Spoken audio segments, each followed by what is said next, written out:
டேய், இன்னைக்கு வேணாம், நாளைக்கு பார்த்துக்கலாம். அப்படின்னு சொல்லி இன்னும் எவ்வளோ நாள் தான் தள்ளி போட போற? கொஞ்சம் ரியலா பேசுவோமா? ஒண்ணு சொல்லட்டா? ப்ரொக்ராஸ்டினேஷன் அப்படின்னா, அது ஒண்ணும் லேசினஸ் கிடையாது. அது ஒரு எமோஷனல் ஸ்ட்ரகிள். ஒரு வேலைய நீ செய்யும் பொழுது, உன் பிரெயின் அத பார்த்து பயப்படும். அதனால அத தள்ளி போடும். நம்ம திங்க் பண்றோம்ல, இன்னைக்கு வேணாம், நாளைக்கு பார்த்துக்கலான்னு. அந்த நாளைக்கு அப்படின்ற நாள் நம்ம வாழ்க்கையில வரவே வராது.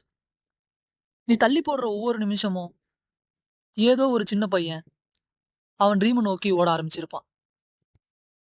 இத ஓவர் கம் பண்ண 5 செகண்ட் ரூல்னு ஒண்ணு இருக்கு.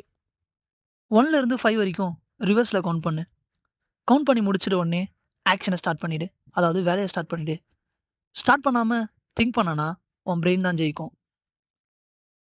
சோம்பேறித்தனம் தோல்விய குடுக்கும். ஹார்ட் ஒர்க் வெற்றிய குடுக்கும். டிசிஷன் உன் கையில. எத சூஸ் பண்ண போற?